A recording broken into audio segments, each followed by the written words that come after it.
আসসালামু আলাইকুম গাইস, আশা করছি ভালো আছেন। এই যে দেখছেন, এই মানুষটা আজকে গল্প বললো, গল্পটি শোনার জন্য আমন্ত্রণ রইল। এই মানুষটি সোনামানা ঠ্যাং বিক্রি করে। ছোটকালে কতই না খাইতাম, কতই না আবদার ছিল বাবার কাছে। এই যে গাড়িটা দেখছেন, এটা ওনার গাড়ি। কত সুন্দর একজন উদ্যোক্তা, কত ছোট একটা ব্যবসা করে, তবুও ওনার মুখে হাসি ছাড়া কোনো কিছুই দেখতে পাচ্ছি না।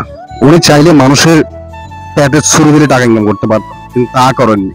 ওনাকে জিজ্ঞেস করলাম, আপনার লজ্জা লাগে না? উনি বললো, না ভাই, আমি তো চুরি করে ডাকাতি করে খাচ্ছি না, হক ভাবে হালাল ভাবে টাকা ইনকাম করে খাচ্ছি।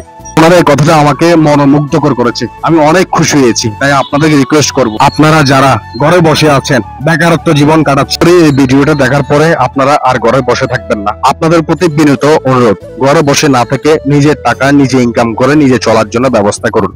আর এই ভিডিওটি আপনার একটু হলো ইন্সপায়ার হিসেবে কাজ করবে আমি আশা করি। এই ভিডিওটা দেখার পরও যারা ঘরে বসে থাকবেন তাদের মধ্যে নির্বোধ, তাই আজকে থেকে শুরু করে দেন কাজ।